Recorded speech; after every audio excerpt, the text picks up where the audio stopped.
Recording in progress.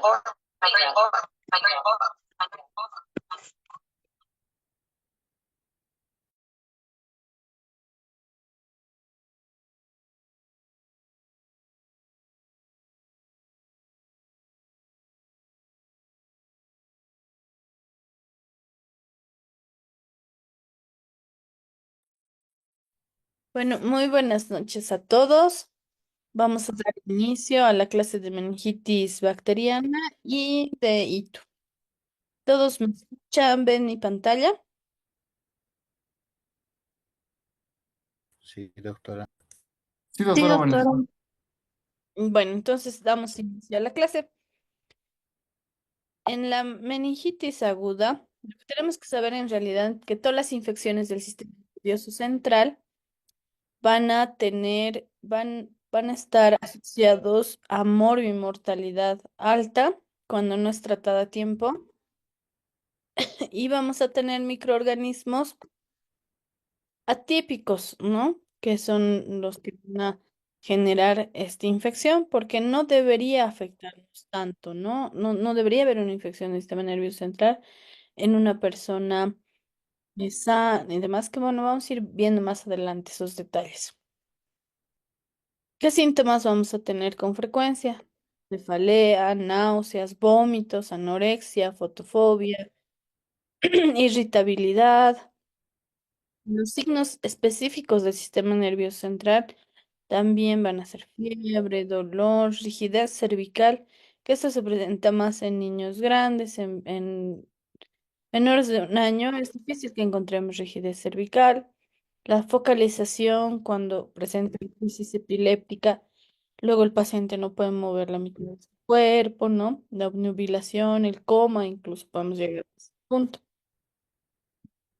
Vamos a tener la clasificación según el tejido afectado. Es difícil de limitar, pero cuando hablamos de meningitis es porque las meninges están afectadas y cuando hablamos de encefalitis es porque la masa encefálica está afectada.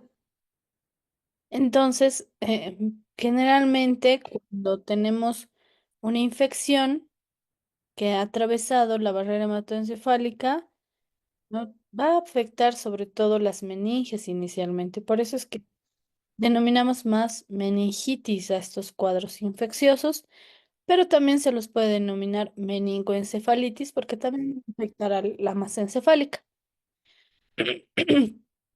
Para el diagnóstico tenemos la neuroimagen que nos puede apoyar, el líquido cefalorraquídeo a través de la punción lumbar, los cultivos, PCR, serologías, ¿no? Esto en general, ¿no? Las infecciones del sistema nervioso central. Cuando hablamos ya de la meningitis propiamente bacteriana, ¿no? Aguda, debemos tener en cuenta que es una infección grave en la edad pediátrica. La mortalidad es alta cuando hay complicación, ¿no? Si no muere mi paciente, puede quedar con complicaciones, con secuelas.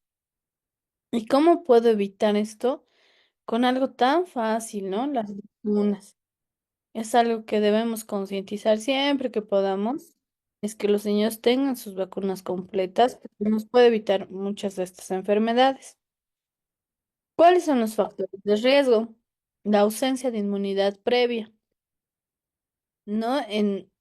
Es más frecuente en lactantes porque los lactantes sí van a recibir a través de la lactancia materna defensas, pero si es un lactante que no recibe leche materna, entonces tiene mayor riesgo, ¿no? La colonización bacteriana generalmente se da por el contagio, ¿no? O podemos tener incluso portadores, personas que empieza la infección en alguien de la familia como portador, luego le infecta al paciente pediátrico, al niño, y empieza la infección a colonizar al paciente. Y llega a la glándula encefálica y empieza la infección. El hacinamiento, la pobreza es otro factor de riesgo importante.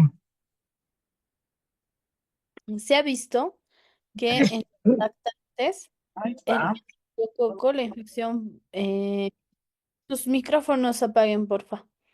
En la meningitis, el meningococo es más frecuente en los lactantes, se ha visto que es hasta 85 veces más frecuente, y en influenza es 12 veces más frecuente, ¿no? La deficiencia del sistema de complemento también nos puede dar meningitis recurrentes y se ha visto que está en relación a la enfermedad meningocócica, ¿no? La meningocócica es específicamente por el meningococo y generalmente es letal. La disfunción esplénica nos va a dar lugar a sepsis y esta a meningitis meningocócica. Las inmunodeficiencias, como la deficiencia por los linfocitos T, tienen mayor riesgo de meningitis por leptemia monocitógenes. Y los defectos congénitos, puede haber niños con fístulas de líquido cefalorraquídeo. Por ejemplo, hay niños que los papás dicen todo el tiempo es como si tuviera, se estaría resfriado porque sale un líquido de su naricita todo el tiempo, pero no está resfriado, no tiene nada, solo todo el tiempo le chorrea como un líquido de su naricita. Entonces, cuando es así constante, se debe dar a estudio porque puede ser líquido cefalorraquídeo y puede haber ahí una fístula y ser la puerta de entrada para infecciones en el sistema nervioso central. Los implantes cocleares aumentan el riesgo de tener meningitis en 30 veces, ¿no? Porque estamos invadiendo y al ser un cuerpo extraño, puede ser una puerta de entrada para las bacterias. Cuando hablamos del estreptococo neumonía, es el más frecuente. Tenemos la vacuna disponible, ¿no? Que tiene todas estas cepas, estos serotipos. Nuestra vacuna ha prevenido y ha disminuido mucho las meningitis por estreptococo neumonía. Se ha visto que es más frecuente entre 20 a 100 en los primeros 5 años de vida. En los pacientes que tienen, sobre todo, asplenia y VIH, ¿no? Porque esta tasa es muy alta. ¿no? Pero en este tipo de pacientes. También se ha visto que puede estar asociado a otitis, a mastoiditis, y como una consecuencia, como una complicación de estas infecciones, también puede darnos la meningitis. La Neisseria meningitidis, sus serogrupos son todos estos, ¿no? El que casi siempre es el más frecuente en encontrar es el W135. Puede ser esporádica o puede ser que afecte a varias personas, que sea epidémica, pero generalmente es esporádica. Los portadores, existen portadores adultos entre 1 al 15%. La colonización se va a presentar en la familia, ¿no? Todos los que han estado en contacto con un paciente con meningitis por Neisseria deben tomar profilaxis, que igual vamos a ver más adelante, porque los familiares y en las guarderías se ha visto que puede haber la colonización, ¿no? En las guarderías se ha visto de uno por cada. Y la tasa de incidencia tiene picos sus mayores picos son en menores de 5 años y entre los 15 a 24 años. Esos son los grupos etarios donde se presenta más la Neisseria meningitidis. El Haemophilus influenza tipo B, ¿no? Eso recuerden, es el tipo B. Tenemos igual la vacuna, está dentro de nuestro esquema del pentavalente, pero también puede provocar eh, meningitis. Con una colonización en las familias, ¿sí? Se ha visto que es más frecuente en esta edad, entre los 2 meses a los 2 años, y en inmunodeprimidos, ¿no?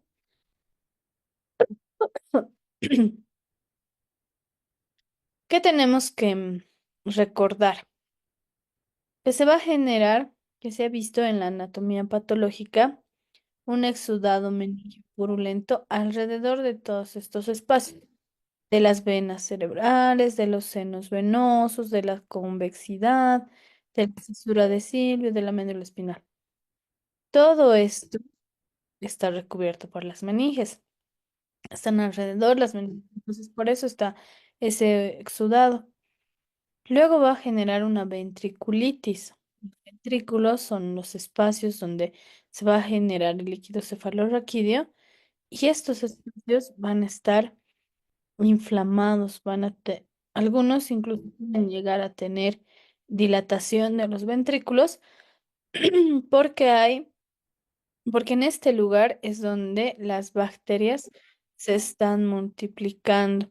Se va a generar el proceso inflamatorio y se puede generar colecciones, no como acúmulos. Y esto luego nos puede dar lugar a hidrocefalia. Bien, se va a generar infiltrados inflamatorios perivasculares y al generar este infiltrado inflamatorio me va a generar la rotura de la membrana ependimaria.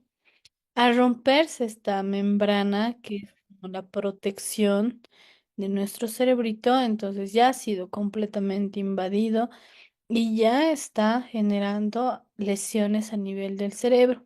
Por eso es que me va a dar un infarto cerebral.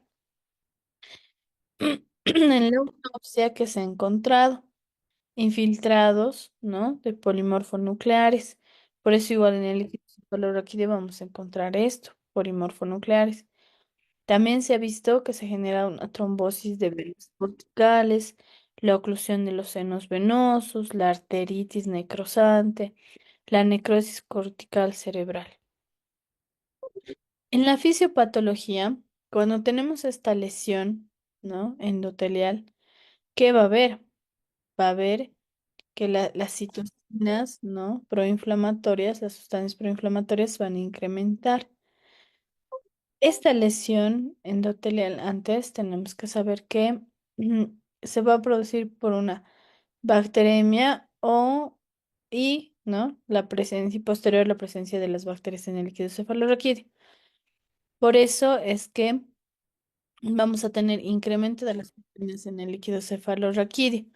Estas sustancias proinflamatorias van a dar lugar al aumento de la permeabilidad de la barrera hematoencefálica, ¿no? Y por eso es que hay aumento de las proteínas. Y también nos va a dar lugar a la disminución de de la glucosa en líquido cefalorraquídeo, que se denomina hipoglucorraquia. ¿Qué va a pasar? Va a haber esta entrada de los polimorfonucleares, va a incrementar la inflamación de las meninges. Esta inflamación me va a dar lugar a una vasculitis cerebral, a un edema citotóxico y va a disminuir el flujo sanguíneo cerebral y esto me va a dar lugar a isquemia, ¿no? Cuando disminuye el flujo sanguíneo cerebral, también disminuye la cantidad de glucosa, por eso es que va a haber hipoglucorraquia. Y esto va a dar lugar a todo este edema, ¿no? Vasogénico, intersticial y citotóxico, va a dar lugar a incremento de la presión intracraneal. Esto me va a dar lugar a disminución de la perfusión, ¿no? Y por ende va a haber la lesión de las neuronas. Entonces, me va a dar lugar a esta, esta disminución del flujo sanguíneo más la isquemia. Me va a dar lugar a la liberación de aminoácidos excitatorios. Y esto igual va a contribuir a la injuria neuronal. Cuando hay esta alteración sistémica, bueno, a nivel de las meninges y el encéfalo, puede darme lugar a la hidrocefalia. ¿Qué? Porque va a haber un engrosamiento de las vellosidades aracnoideas y esto, al haber ese engrosamiento, va a haber mayor cantidad de líquido, pero va a haber menor reabsorción del líquido cefalorraquídeo, ¿no? Entonces el líquido se está generando, pero no hay una absorción adecuada. Ese desequilibrio me va a generar la hidrocefalia. Y esta perfusión va a estar menor a 50 milímetros de mercurio. Entonces puede generarse por todo este proceso complicaciones como el síndrome, más bien como la secreción inadecuada de hormona antidiurética, ¿no? También nos puede dar el cerebro perdedor de sal, pero el más frecuente es este, ¿sí? Y se ha visto que en algunos casos no hay la herniación transtentorial, pero debemos vigilar esto porque cuando hacemos la punción lumbar y hay la posibilidad de herniación, entonces en vez de ayudarlo a mi paciente, voy a provocar que mi paciente pueda fallecer, ¿no? Entonces, en la patogenia, lo que vamos a ver es que la colonización puede entrar por vía nasofaringea, ¿no? Entonces va a haber la fijación de las células epiteliales a nivel de la nasofaringe. Y a través del pili, ¿no? Que va a estar en la mucosa, va a haber la entrada de estas bacterias, ¿no? Ya sea la Neisseria meningitidis o el Haemophilus influenza. Después de esta colonización va a haber la bacteremia. Y en la bacteremia, ¿qué es lo que sucede? Va a haber ingreso al torrente. Colega, entre pues escribiendo, che. En el ingreso al torrente sanguíneo, porque ya está en la bacteremia, ¿no? ¿Qué va a pasar? Va a haber la ruptura de esta barrera, ¿no? Que es del moco, va a haber esta ruptura de esta barrera, va a haber la vacuolización, donde ya las bacterias están entrando al torrente sanguíneo, y va a haber virus que van a ayudar a esta penetración, ¿no? Van a ser como la puerta de entrada. Esto nos va a dar lugar al paso de la barrera hematoencefálica. Cuando ya han atravesado la barrera hematoencefálica, para atravesar esa va a haber factores de penetración bacteriana.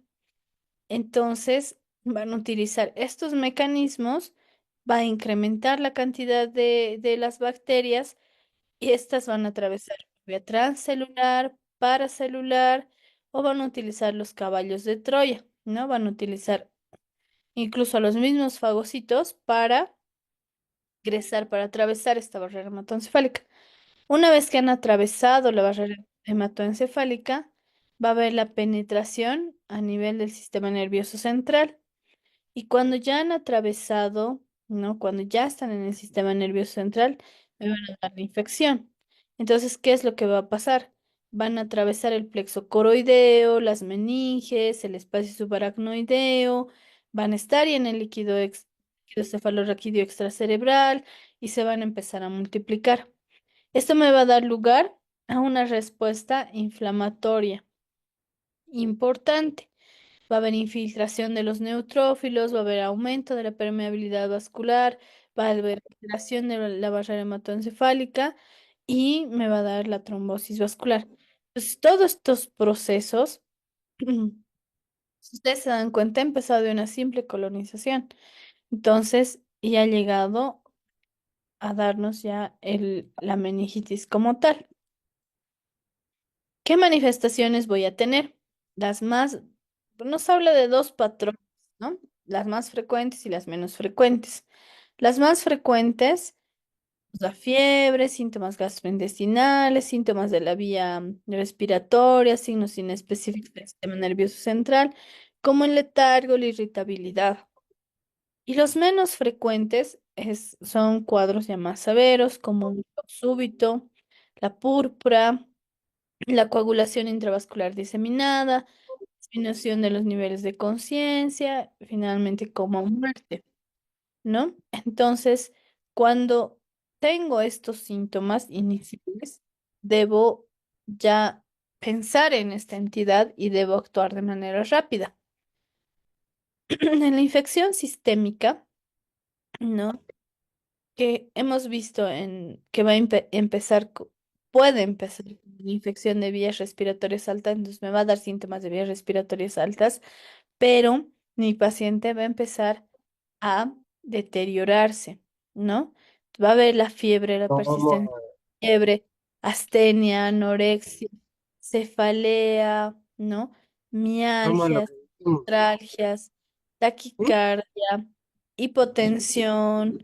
Los signos cutáneos puede presentarse como eritema maculopapular eritematoso y en forma de petequias o de lesiones purpúricas, equimóticas. O querés parar y Yo tomar un veo cafecito mientras pasas clase. que sus micrófonos, por favor.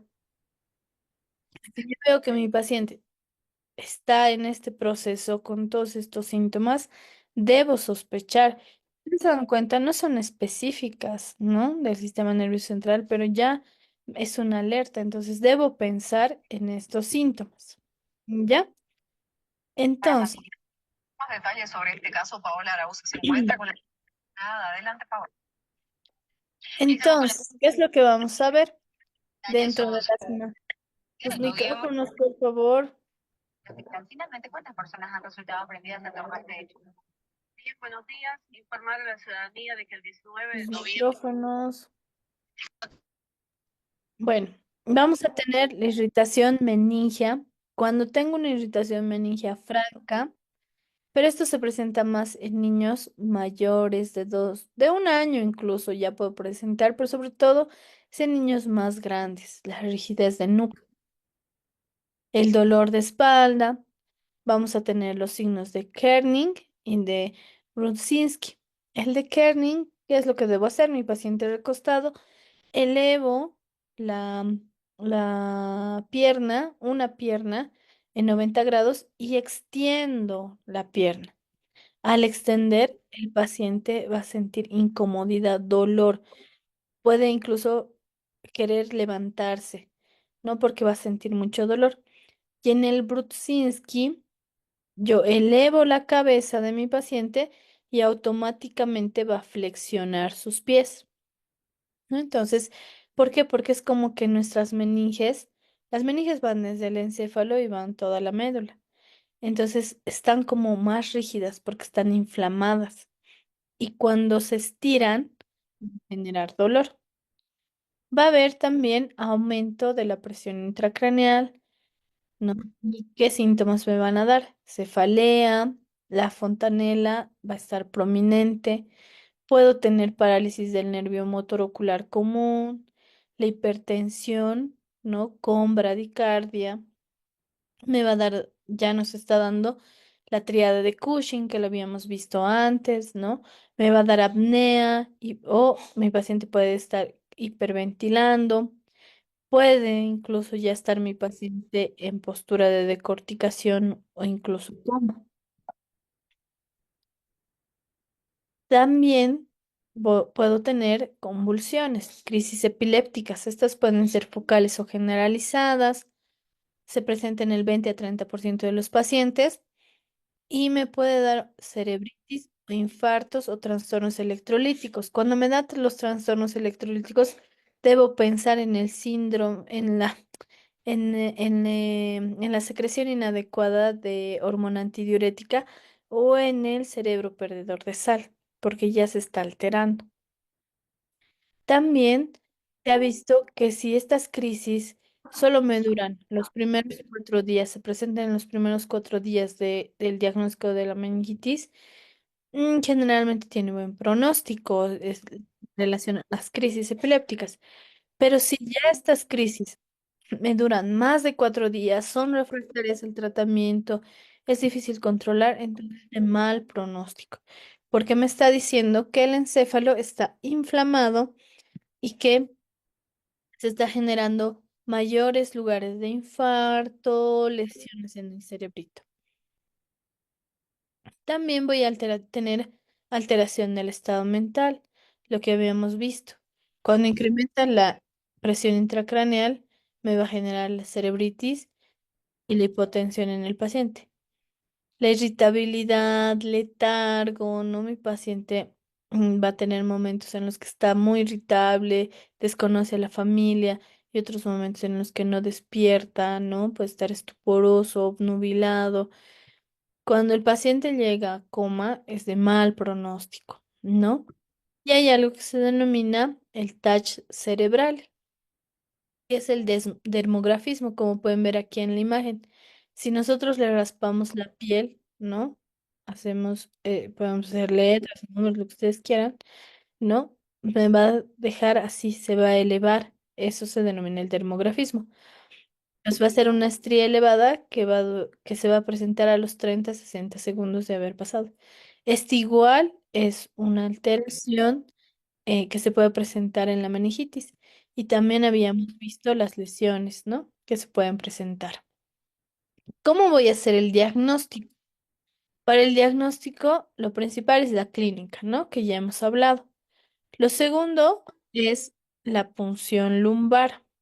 La punción lumbar necesitamos estar seguros de que el paciente no está con hipertensión endocraniana.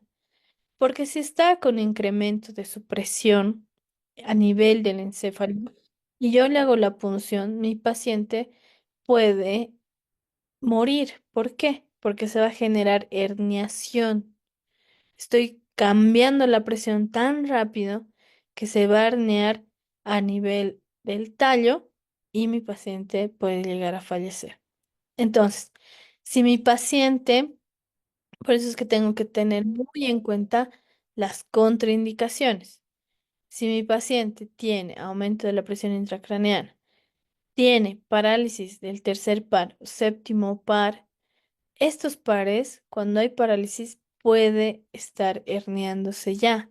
Por eso es que va a haber la parálisis de estos nervios. Los nervios salen a nivel del tallo. Entonces, si se están comprimiendo, empiezan a alterarse. Por eso es que me está diciendo, no, está incrementada la presión. Cuando su nivel de conciencia es muy bajo, está estuporoso, ¿no? Y cuando tengo la triada de Cushing, ¿no? Entonces, si tengo estos datos, es mejor no hacer la punción lumbar. Pero, bueno, y además, ¿no? Si tengo un compromiso cardiopulmonar grave, ¿no? Mi paciente está muy inestable en sus signos vitales, tampoco es aconsejable hacer la punción. O si tengo alguna lesión a nivel donde voy a hacer la punción. O si mi paciente tiene trombocitopenia. Si está por debajo de 50.000 plaquetas, no debo hacer la punción lumbar porque va a sangrar y voy a empeorar el cuadro del paciente. ¿De qué me sirve hacer la punción? Me sirve para mandar a hacer el análisis, ¿no? Y ver si realmente está me va a salir el cultivo con una bacteria, no sé, neumococo, meningococo, ¿no? Entonces voy a poder dar un tratamiento más acertado. Y inicialmente, como vamos a ver más adelante, me va a dar algunas características. También puedo hacer la tomografía, donde voy a ver estos datos, este edema, ¿no? Vamos a ver cuándo debo pedir, cuando sospecho que hay incremento de la presión intracraniana, ¿no? Porque voy a ver de manera directa este edema a nivel del encéfalo, pero no es obligatorio. Entonces, no es que tengo que decir, antes de iniciar el antibiótico o de hacer algún manejo en mi paciente, te necesito una tomografía, no es así, ¿no? Puedo ya iniciar el tratamiento porque si no me va a retrasar en el inicio del tratamiento el querer hacer todos estos estudios. Debo mandar a hemocultivo porque como hemos visto, primero se genera la bacteremia, está en la sangre esta bacteria y luego ya ha atravesado la barrera hematoencefálica. También puedo hacer laboratorios como un PCR, la velocidad de eritrosedimentación, la procalcitonina. No, la procalcitonina es ahora uno de los estudios de laboratorio que me da mayores resultados. Es decir, si está incrementado, realmente hay un proceso inflamatorio infeccioso, ¿no? Que debo tratar. Entonces, antes tomábamos mucho en cuenta la PCR, la velocidad de eritrosedimentación, para decir, sí, hay reactantes de fase aguda incrementados, pero el principal es la procalcitonina, ¿sí? Entonces, si yo hago ya, mi paciente no tenía ningún problema, le hago la punción lumbar, lo que debo recordar es primero lo normal. Si sé lo normal, me voy a poder dar cuenta de lo normal. La presión debería estar menor a 28 centímetros de agua. Los leucocitos pueden estar menos de 5 leucocitos y de estos, el 75% tienen que ser linfocitos. En neonato me da un rango hasta 20. ¿Ya? Entonces, con frecuencia 5, pero en neonatos hasta 20. Las proteínas tienen que ser de 20 a 45 miligramos de cilitro. La glucosa tiene que ser el 75% de la glucemia. Entonces, yo le hago a mi paciente, cuando le hago la punción lumbar, tengo que tomarle una muestra de glucosa, ya sea sistémica o capilar, mejor capilar porque voy a tener inmediatamente el resultado. Y si sale 100, ¿no? Lo permitido en algunos, y como vamos a ver más adelante, es hasta 50. O sea, mi resultado tendría que estar en 50, la glucosa, ¿sí? Cuando está mayor a 50, estamos bien, pero cuando está menor a 50, ahí ya tengo que sospechar. Pero para tener mayor, que sea más fidedigno, tengo que hacer una comparación con la glucemia, ¿no? Con el azúcar en sangre. Entonces, cuando voy a tener un recuento de leucocitos mayor a 1000, ¿no? Milímetro por milímetro cúbico. Y de predominio de neutrófilos en el 75-95%, tengo que pensar que es una meningitis bacteriana, como podemos ver aquí, entre 100 a 10.000, ¿no? Por eso como promedio ponemos 1000 y generalmente las proteínas van a estar entre 100 a 500 y la glucosa disminuida menor a 40 o menor al 50% de la glicemia sérica, ¿no? Entonces, mi líquido puede estar turbio. ¿Por qué? Por la presencia de los leucocitos, ¿no? También el líquido cefalorraquídeo va a estar alterado en pacientes con tratamiento con antibiótico. Puede, como vamos a ver, puede haber meningitis bacteriana parcialmente tratada, ¿no? Es decir, le han dado tratamiento.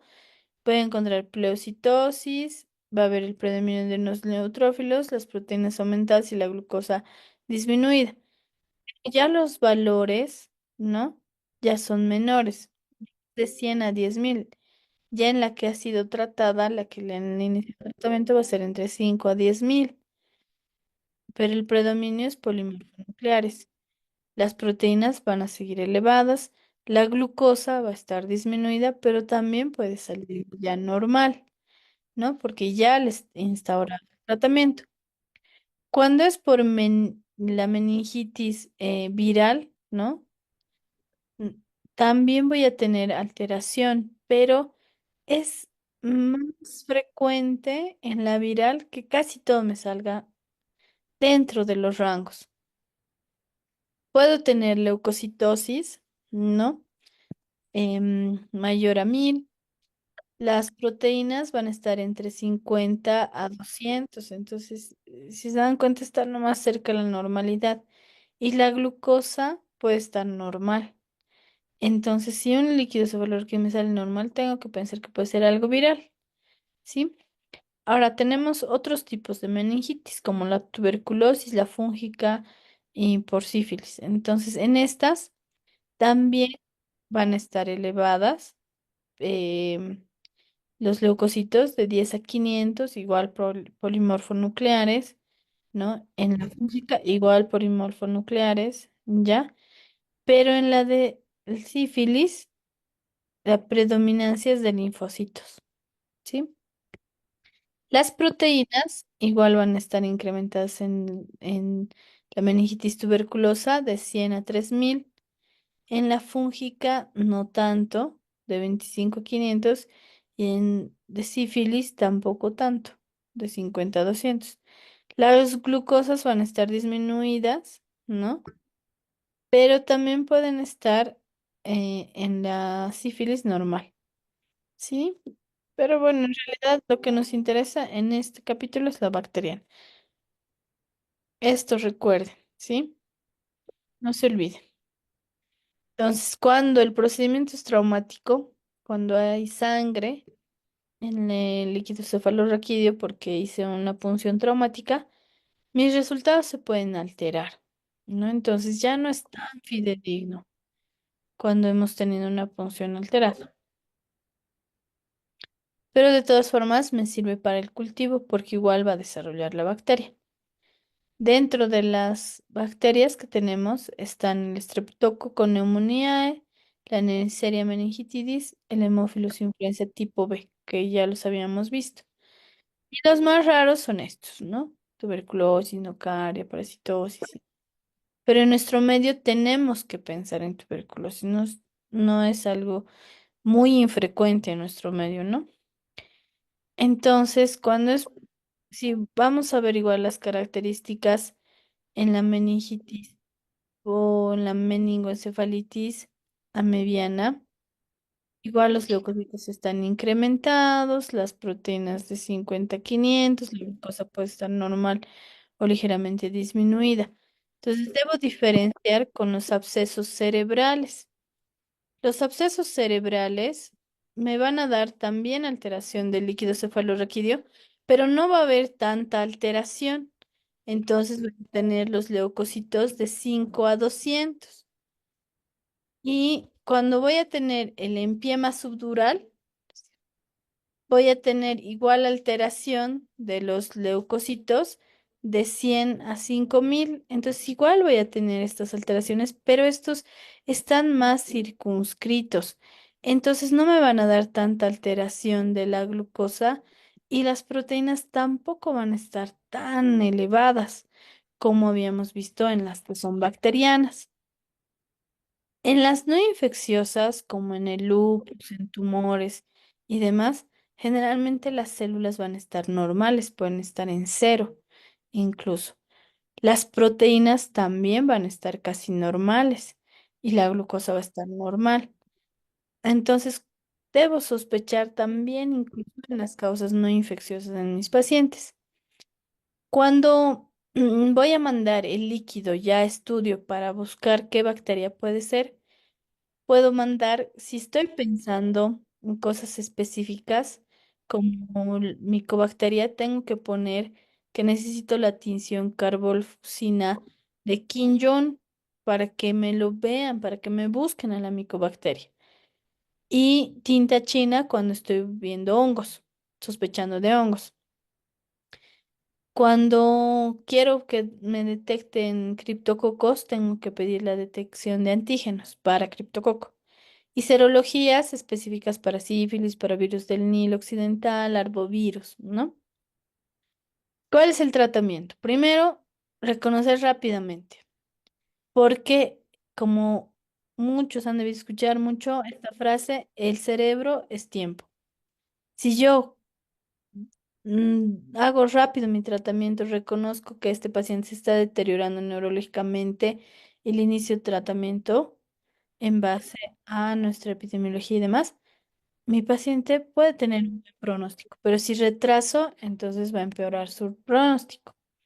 Tengo que priorizar el tratamiento antes que los estudios, como habíamos hablado. No necesito hacer sí o sí la punción, entonces debería venir en este orden. Si mi paciente tiene déficit neurológico, tiene papiledema, aumento de la presión intracraneal, algo está pasando en su cabecita, puede ser meningitis, le inicio los antibióticos, luego le completo la tomografía, luego le completo la punción lumbar. Deberíamos trasladar a este paciente a centros de atención avanzada, tercer nivel, porque este paciente puede ser falla multiorgánica, un shock, perdón, puede ser la secreción inadecuada de hormona antidiurética, puede ser un síndrome de estrés respiratorio agudo, ¿no? Entonces debo mandarlo a un tercer nivel.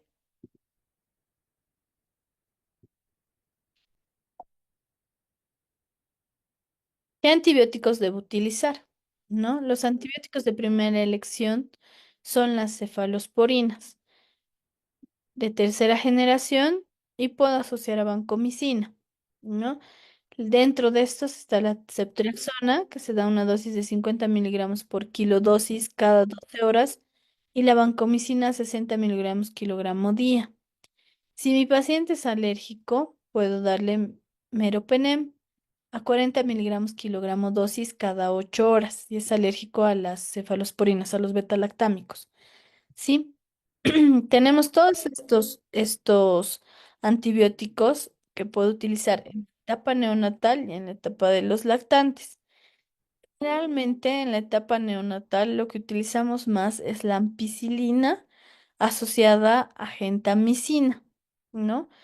Y en niños más grandes, en lactantes, usamos generalmente ceftriaxona o cefotaxima o vancomicina, porque las bacterias que van a afectar en la etapa neonatal, sobre todo, es la Listeria monocitógenes y su efecto, bueno, más bien el tratamiento específico adecuado es la ampicilina, ¿no? A 300 miligramos kilogramo dividido en 4 dosis, o sea, cada 6 horas, ¿sí?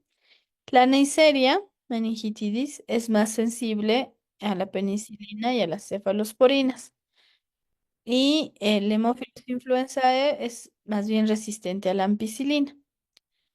Entonces, de acuerdo a más o menos la edad de mi paciente, voy a tomar la decisión del antibiótico. El más frecuente que habíamos visto es el Streptococcus pneumoniae, y este se ha visto que tiene una resistencia del 25 al 50% a la penicilina. Entonces, mi tratamiento realmente de elección es la ceftriaxona. ¿Cuánto tiempo debo dar el tratamiento? ¿No? Dependiendo a los lugares y demás, vamos a mantener el tiempo, pero en general se maneja 14 días. Por ejemplo, para las meningitis que no son complicadas, ¿no? Debo utilizar las céfalos, como el Streptococcus pneumoniae, voy a utilizar las cefalosporinas de tercera generación, de 10 a 14 días. Puedo utilizar la penicilina, pero hemos visto que ya hay mucha resistencia, entonces ya no es tan aconsejable. La Neisseria meningitidis de 5 a 7 días, puedo utilizar el tratamiento con penicilinas. El Haemophilus influenza tipo B puedo utilizar de 7 a 10 días, pero las que tengo que ver si son cepas negativas a beta-lactamasas o positivas para beta-lactamasas. La, si no tengo identificado el patógeno, porque puede pasar porque no he podido hacerle la punción, puedo utilizar ceftriaxona o cefotaxima 7 a 10 días sin haber aislado el agente, ¿no? Y si tengo aislado para E. coli o Proteus, Pseudomonas, perdón, aeruginosa, puedo utilizar las cefalosporinas de tercera o cuarta generación o los carbapenemes. En las meningitis por gram negativos, debería utilizar el tratamiento 2 a 3 semanas hasta que tenga mi líquido cefalorraquídeo. También dentro del tratamiento están los corticoides. Y dentro de ¿por qué se usan los corticoides? Porque se ha visto que la destrucción bacteriana, ¿no? Ya al iniciado el antibiótico, empiezan a destruirse las bacterias, eliminan los tóxicos, ¿no? Por la lisis celular. Esto incrementa el proceso inflamatorio, incrementa el edema, incrementa la infiltración neutrofílica y esto me va a generar lesión neurológica. Entonces, para evitar que pase esto, le doy corticoides para disminuir este proceso inflamatorio, ¿no? Para limitar a los mediadores inflamatorios. En el Haemophilus influenza tipo B, en niños mayores de 6 meses, se puede utilizar también dexametasona de 0,15 miligramos kilo dosis cada 6 horas por 2 días.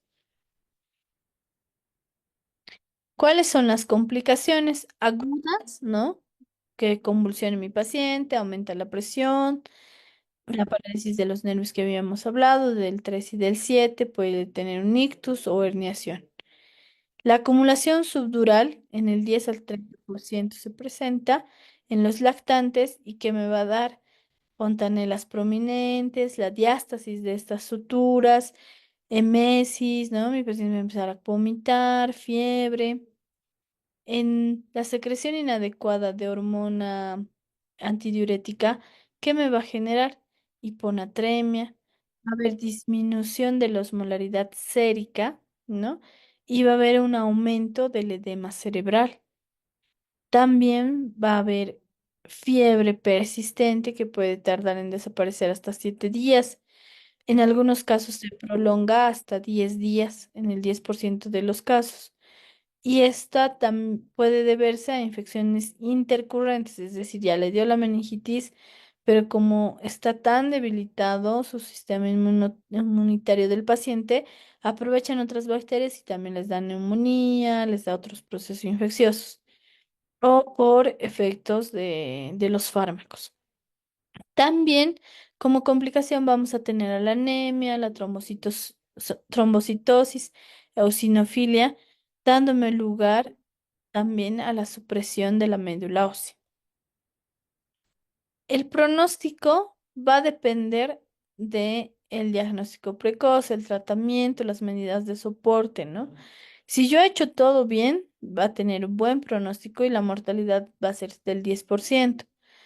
Pero sí se pueden dejarme secuelas graves, ¿no? En el 10 al 20%. La mayoría de las secuelas que me va a dejar en el 50% son secuelas neurológicas. Estas secuelas se ha visto más en menores de 6 meses, ¿no? Y puede dejarme como secuela la epilepsia si es que mi tratamiento en los primeros 4 días no ha ido bien, ¿no? Ha persistido. Y puede llegar hasta el coma y los signos neurológicos que habíamos hablado. ¿Qué secuelas neurológicas con frecuencia se presentan? La principal es la hipoacusia. Es como que la más frecuente, pero dentro de la hipoacusia está la hipoacusia neurosensorial. ¿Por qué se llama neurosensorial? Porque la vía del oído está bien, pero el problema es en el cerebro. No hay ese paso, ¿no? No hay esa comunicación. Entonces, ¿por qué? Porque se ha generado inflamación del nervio acústico. Entonces, como está inflamado, no hay el paso del estímulo auditivo. Y también me puede dejar una laberintitis, ¿no? Además, como secuelas puede haber deterioro cognitivo, las crisis epilépticas recurrentes, el retraso en el lenguaje, defectos visuales, ¿ya? Pero la principal es la hipoacusia neurosensorial.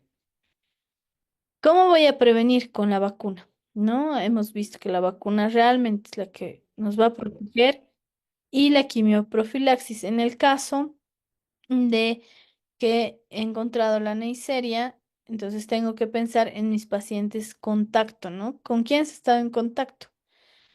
Y con el personal que le ha asistido, ¿no? Entonces, la familia y el personal médico deberían tomar rifampicina, 10 miligramos kilogramo dosis cada 12 horas con una dosis máxima de 600 miligramos por 2 días.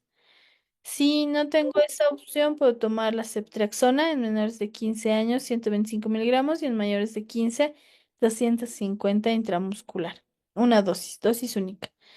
La ciprofloxacina, 500 miligramos vía oral, igual dosis única, ¿no? La de elección es la rifampicina, pero puedo tomar estas igual. Si hablo del hemófilos influenza, ¿qué puedo? Igual, tengo que dar tratamiento a los contactos, ¿no? Que han estado entre 4 horas a 5 a 7 días previos, ¿no? En contacto con el paciente. En la familia, en todos los menores de 48 meses sin esquema de vacunación y en general tengo que vigilar todos los niños que han estado en contacto, sus compañeros de curso y demás. ¿Qué puedo darles? Rifampicina, 20 miligramos kilogramo día, dosis máxima 600 de 1 a 4 días. Si es el estreptococo neumonía, no hay profilaxis recomendada, pero sabemos que la vacuna nos va a prevenir, ¿no? La vacuna es muy importante. Ahora ya tenemos la 13 valente, donde está el estreptococo neumonía también, para prevenir el estreptococo neumonía. Esta vacuna debería administrarse en menores de 5 años o en inmunocomprometidos. Bueno, ahora vamos a pasar a las infecciones del tracto urinario. La infección del tracto urinario es más frecuente en menores de 1 año. Generalmente va a dar fiebre y no nos va a dar tantos síntomas urinarios, ¿no? En el 8% de los niños mayores de 1 año. Entonces, cuando tengo un paciente, un lactante febril, un niño febril, debo pensar en una infección urinaria. En los lactantes, sobre todo, se presenta en el 7%. Es más frecuente en el sexo femenino, en una relación, un varoncito por 10 mujeres. Los varones que no son circuncidados sí incrementa el riesgo en un 20%, y en las mujercitas en menores de 5 años. ¿Cuál es el principal agente? El E. coli, entre el 54 a 67%. Pero también podemos encontrar Klebsiella, Proteus, Enterococos y Pseudomonas. Los factores de riesgo, ¿no? Va a ser pacientes con insuficiencia renal o con problemas renal. En ellos ya es un riesgo, ¿no? Que tengan infecciones urinarias recurrentes, ¿no? Incluso. Vamos a tener dos presentaciones, la pielonefritis y la cistitis. La pielonefritis es la infección alta y la cistitis es la baja, ¿no? En la pielonefritis debo recordar que como es alta me va a dar síntomas más sistémicos.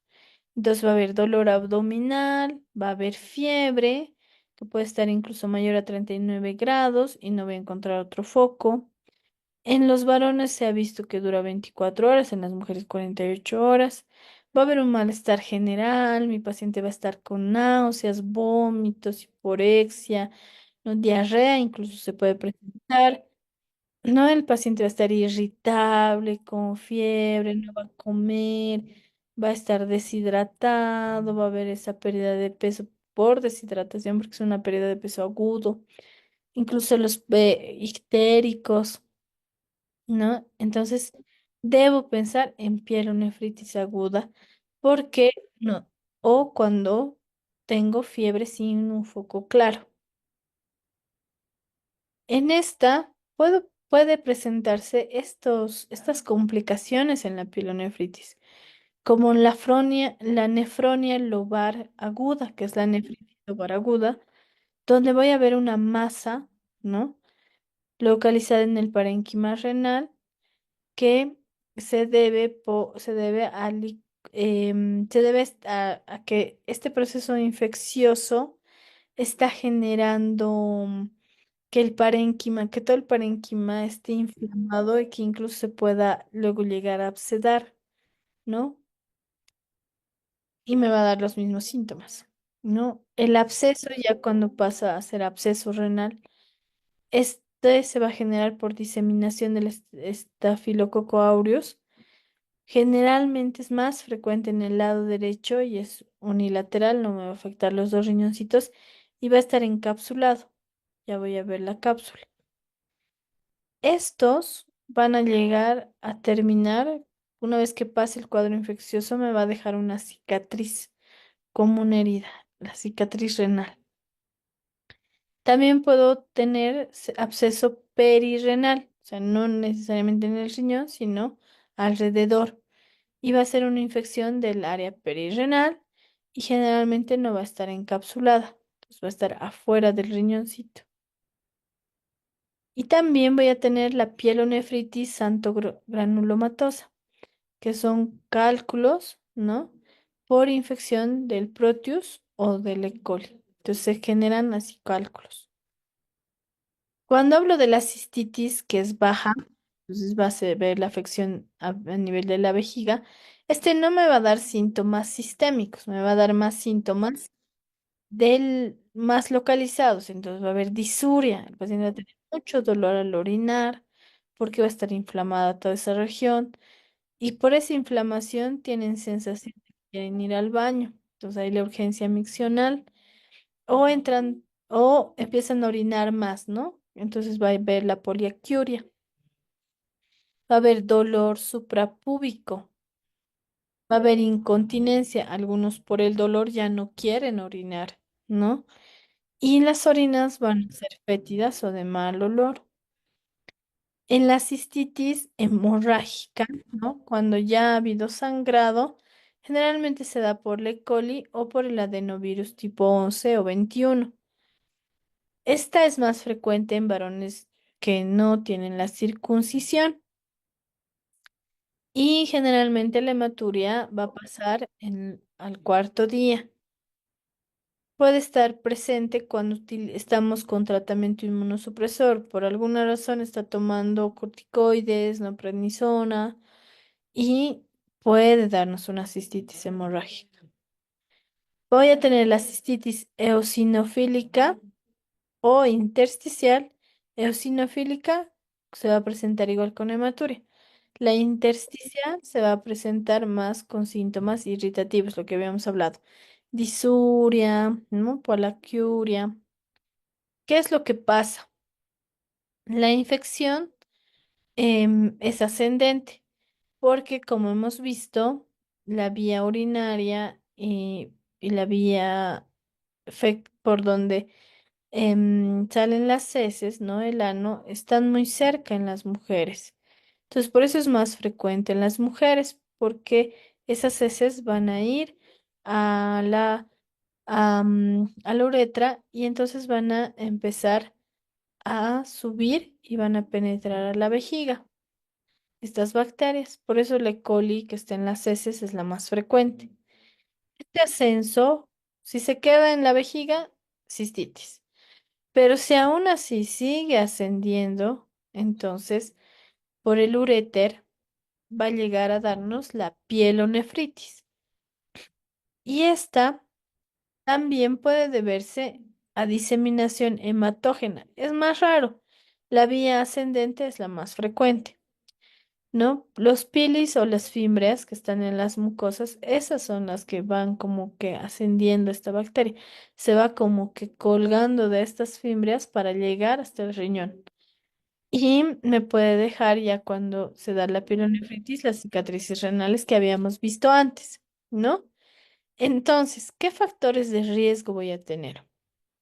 Es muy importante el sexo femenino, por lo que habíamos hablado, ya hemos visto el varón no circuncidado, el reflujo vesicoureteral, ¿no? Cuando están ya aprendiendo a controlar los esfínteres, están dejando el pañal, también ahí es donde se embarran más, se limpian mal, ¿no? Se contaminan.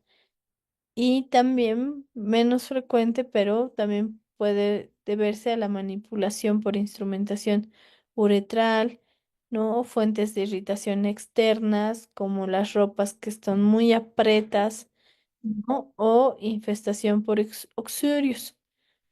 También puede deberse al estreñimiento, las bacterias con fimbrias P, porque esas bacterias tienen como un adhesivo y se pegan al riñón, se pegan al canal, a la uretra o a la uretra y se quedan ahí. Entonces pasa la infección, les pasan los síntomas por unos días y nuevamente se enferma. El paciente es porque pueden estar ahí pegadas si no hemos dado un tratamiento antibiótico. No las anomalías anatómicas, la vejiga neurogénica, ¿no? La actividad sexual, el embarazo son factores de riesgo. Ahora, ¿qué factores protectores tengo para que no me dé una infección urinaria?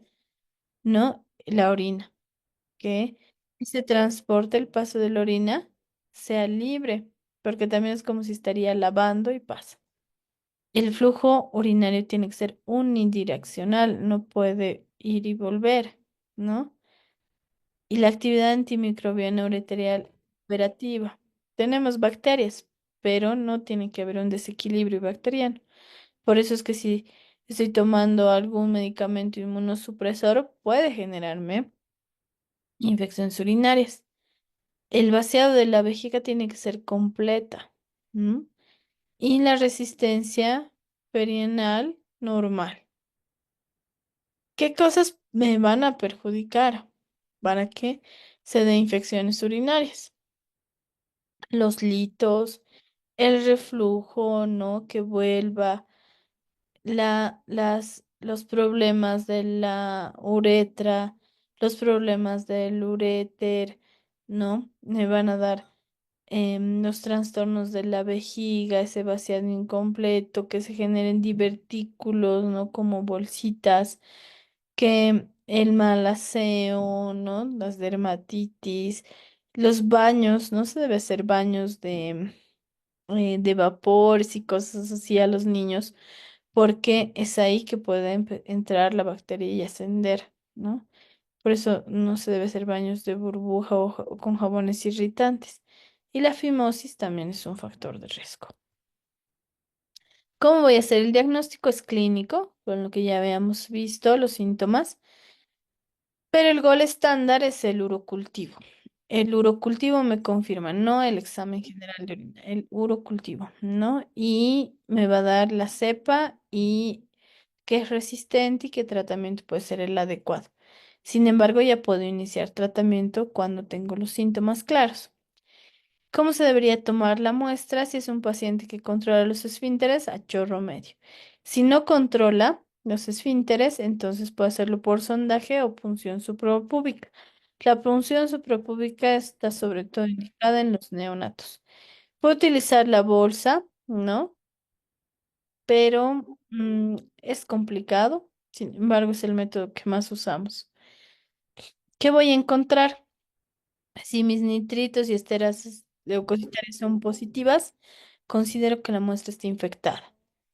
A las 4 horas, si ya mi orina ha estado ahí guardada más de 4 horas, ya no me sirve, porque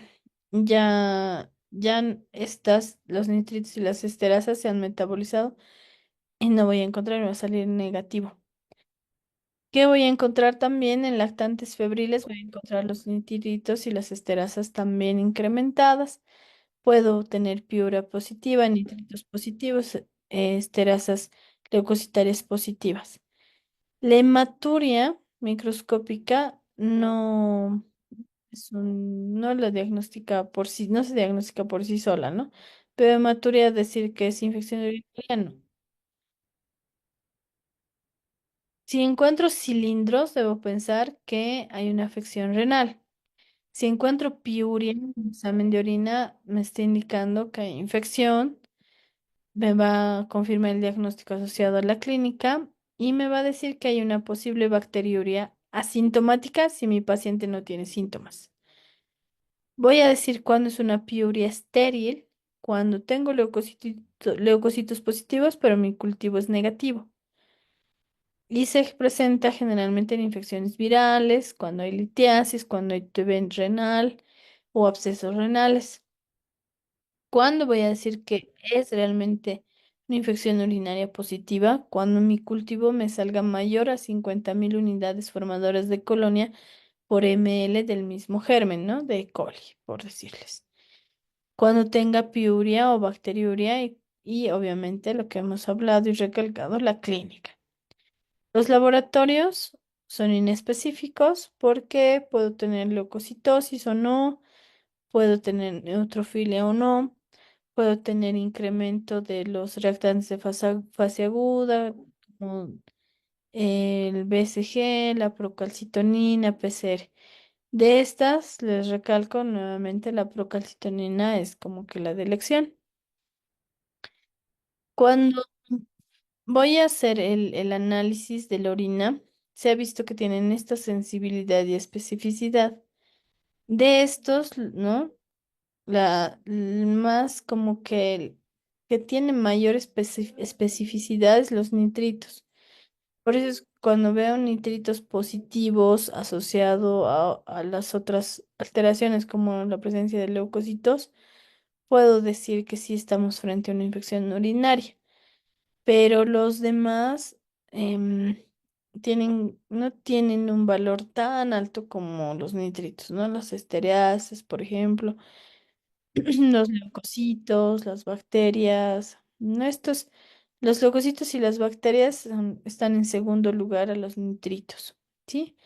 Dentro de las pruebas de imagen no es necesaria a menos que mi paciente tenga infecciones recurrentes, debo hacer una ecografía, ¿no? Pero después no es necesario una tomografía cuando sospecho ya complicaciones para hacer el diagnóstico de una nefronía lobar aguda.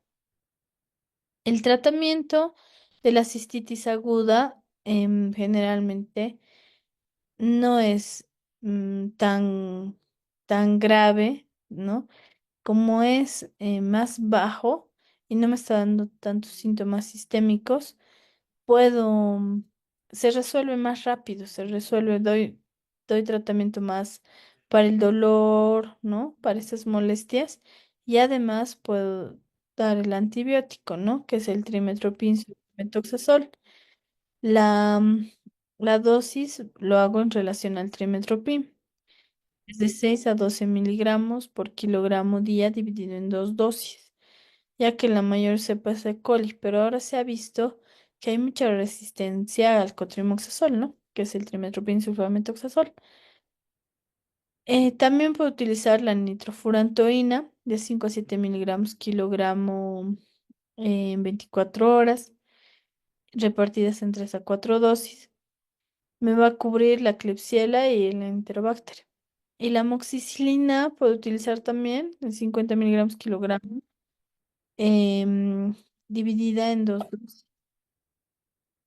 Pero se ha visto que ya igual se está generando resistencia alta. Entonces, con mis cultivos, puedo ver si realmente es necesario, hay esa colonización de las bacterias para iniciar el antibiótico en el caso de la cistitis. Cuando tengo la infección urinaria febril, no con síntomas sistémicos, ya me está diciendo que hay una infección renal. Entonces ahí sí o sí es como que obligatorio que debo iniciar tratamiento de 7 a 14 días, ¿no? Y debo mantener hidratado a mi paciente porque a medida que se va eliminando el orín, también va barriendo las bacterias, ¿no? Tengo que valorar si tiene riesgo de internación, ¿no? Si está deshidratado, si no, si está vomitando todo el tiempo. Entonces puedo utilizar ceftriaxona de 50 a 75 miligramos por kilo día, ¿no? 17 a 14 días. La cefipima también puedo utilizar de 100 miligramos kilogramo día cada 12 horas. Cefotaxima de 100 a 150 miligramos kilogramo día dividido en 3 a 4 dosis. La cefixima, ¿cuándo voy a utilizar? Cuando el tratamiento va a ser ambulatorio. Si es hospitalizado, estas opciones. Si es ambulatorio, la cefixima. Levofloxacino es una alternativa, pero debo considerar que dentro de los efectos adversos a largo plazo está la lesión a nivel del cartílago. Y el cultivo debería, como es de diagnóstico, el cultivo tengo que hacerlo. Ahora, para iniciar, no hago el cultivo, inicio el tratamiento, me va a llegar el resultado y puedo modificar en base a eso. Solo se vuelve a hacer el cultivo en menores de 3 meses. Si tiene menos de 3 meses, vuelvo a hacer el cultivo para asegurarme que ya no hay esa bacteria, que ya la he eliminado. Pero en mayores de 3 meses es opcional hacer un cultivo después de haber terminado el tratamiento. En los estudios de imagen, ¿no? Tenemos unos métodos que van de abajo hacia arriba y de arriba hacia abajo, ¿no? De abajo hacia arriba tenemos la ecografía renal, la cisto-uretrografía miccional, que me sirve para identificar las alteraciones del reflujo vesicuretral, la disfunción vesical y la alteración de la vejiga, ¿no? Vesical. Cuando voy a ver de arriba hacia abajo, voy a hacer la gamografía renal, ¿no? Con ácido dimercaptosuccínico. ¿Para qué me sirve? Para identificar las pielonefritis agudas, el tamaño del riñón, porque puede haber hipoplasia renal, las dilataciones por reflujo, ¿sí? Entonces, si estoy pensando en algo alto, tengo que hacer la gamografía. Si estoy empezando en algo bajo, ecografía y la cistoretrografía. Entonces, dentro de las imágenes, la ecografía, si tengo ecografía digo, si tengo infección aguda, no necesito hacer. Pero si tengo una infección atípica o una infección recurrente, sí necesito hacer la ecografía, ¿no? En niños menores de 6 meses. En niños de 6 meses a 3 años, hago cuando la infección es atípica. Y en niños mayores de 3 años, igual, cuando la infección es atípica. Cuando mi infección es recurrente, o sea, no, más bien antes. Cuando voy a hacer la ecografía a los 6 meses de la infección, sí, em, si responde bien al tratamiento, puedo hacer, pero en menores de 6 meses. En mayores ya no es necesario. ¿Cuándo voy a hacer la ecografía a los 6 meses? Cuando es recurrente, ¿no? A las 6 semanas, perdón, cuando es recurrente, ¿sí? Igual en mayores de 3 años, cuando es recurrente. Y ya los estudios de gamografía, em, solo voy a hacer cuando la infección es atípica o recurrente en menores de 6 meses.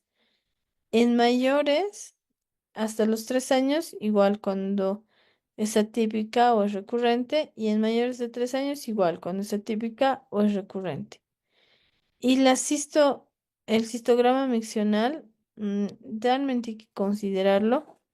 Si mi ecografía me ha salido muy alterada, entonces sí hacerlo, ¿no? Y tengo que hacerlo en los casos de infección recurrente o atípica. En niños de 6 meses a 3 años no es rutinario, no se debería hacer a menos que en la ecografía yo vea que hay una dilatación, ¿no? Y en mayores de 3 años realmente ya no es como que de elección. ¿Cómo voy a prevenir? Tengo que identificar los factores de riesgo que ya habíamos visto, ¿no? Que puede existir recurrencia porque mi paciente puede tener disfunción intestinal o vesical, puede tener una vejiga neurogénica, puede tener éstasis, puede tener obstrucción de la vía urinaria, reflujo, litiasis. Esos son factores para que mi paciente tenga infecciones recurrentes, entonces puedo utilizar tratamientos profilácticos, como el cotrimoxazol, ¿no? El trimetromycin sulfamethoxazol me va a reducir la tasa de recurrencia en un 30%, pero también se ha visto que aumenta la resistencia antibiótica, ¿no? Ahora vamos con las preguntas. Ahí les dejo el caso para que lo lean y vayan respondiendo.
Muy bien, entonces muchas gracias, buenas noches, hasta la siguiente clase.